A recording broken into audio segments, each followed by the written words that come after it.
I quit my full-time job on June 1st and went on a 10-day trip to Europe with my parents.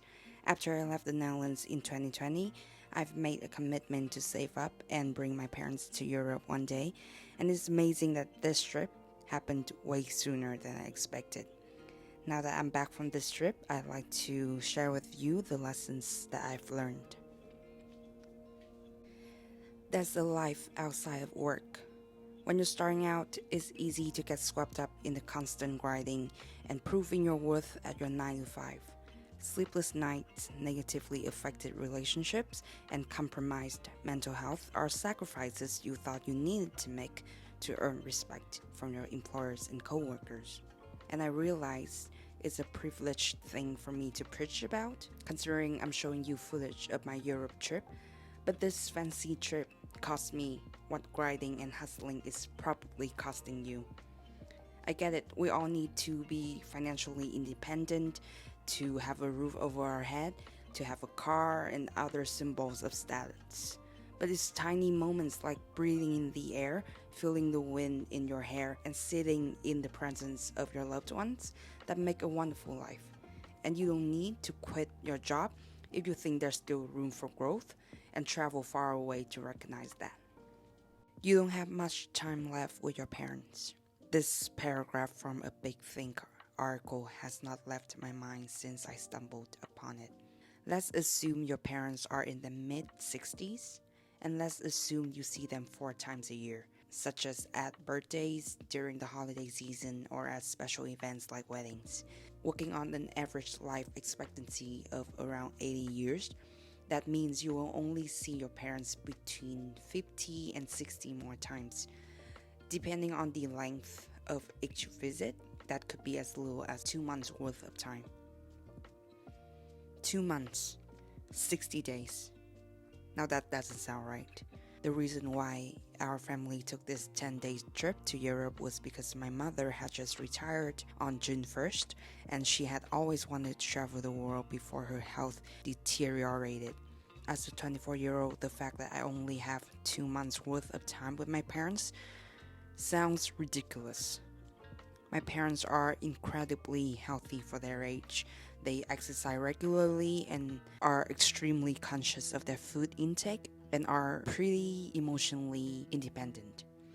Retirement for them seems like the beginning of a relaxing phase where they can finally start working on their own projects. But after the Europe trip, my mother couldn't sleep on her back for 3 days and wasn't able to walk upstairs due to bad ankles.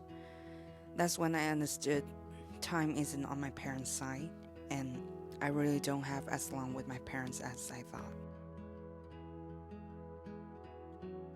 The real beauty lies outside of touristy places. Europe to me is serene and subtly gorgeous.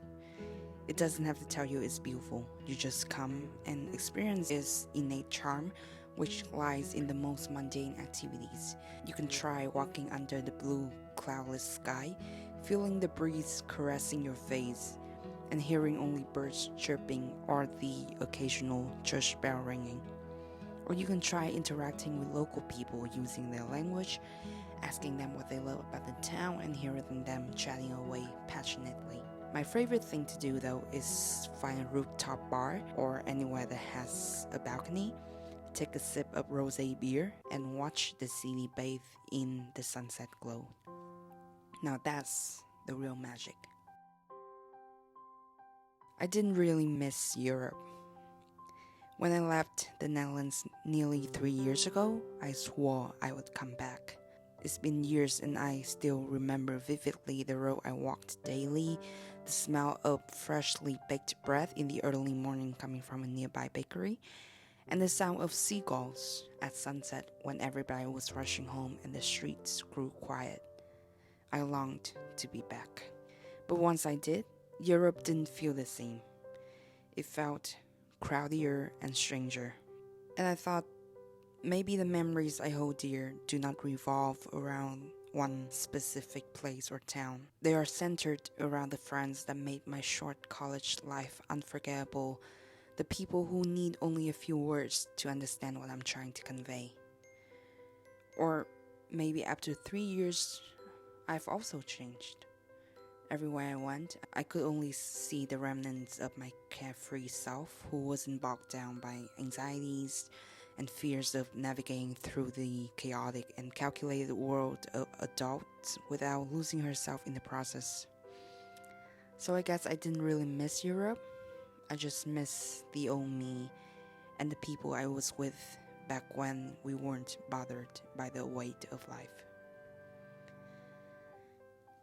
Every adventure teaches us something, so I'm thankful for this one, for the lessons learned and the precious memories, and for helping me coming up with this video, which was not unchallenging to put together without tears.